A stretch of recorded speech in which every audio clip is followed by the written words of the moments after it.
waxaanu ka wada hadalnay ama aanu ka wada hadlaynay waxay ahayd go'aankii shalay ka soo baxay komishinka doorashooyinka waxaan isla garanay go'aankaasi inuu ahaa go'aan sax ah urur ahaanna annaguna dhammaantii aanu taageerno isla markaana aanu soo dhaweyno waa hambalyeynayna go'aanka ay soo saareen komishinka doorashooyinka qaranku in badan baynu sugaynay go'aan inuu soo baxo komishinkana laga sugay go'aan taariikhiya baa soo baxay oo sharciga iyo waafaqsan qawaaniinta waddanka u taalla dalkuna wuxuu u jihaystay dhinacii doorashada waxaanu leenahay hambalyada kasokow bulshada reer Somaliland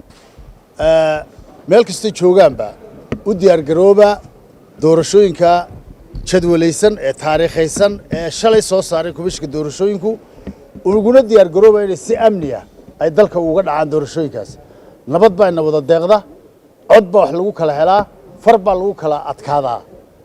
hanjabaad iyo uma baahna cagajuglayn waxay u baahan tahay walaaltinimo iyagoo amnigeena iyo qarannimadeena ilaashanayna in meel uga soo wada jeedna in aynu isbeddelka aynu u oomanayn bulshada reer Somaliland haddaad tihiin aynu gacanteena ku abuurno ku sameeyno sidaa daraadeed waxaanu jeclaysanay inaanu inta idin la wadaagno annagoo afka ururada ku hadlayna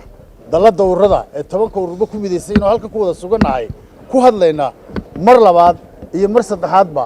waanu u mahadnaqaynaa waanu soo dhaweynaynaa go'aanka komishinku qaatay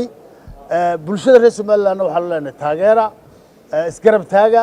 wada shaqaynteena waa muhiim ilaalinta amniguna waa muhiim aad iyo aad baa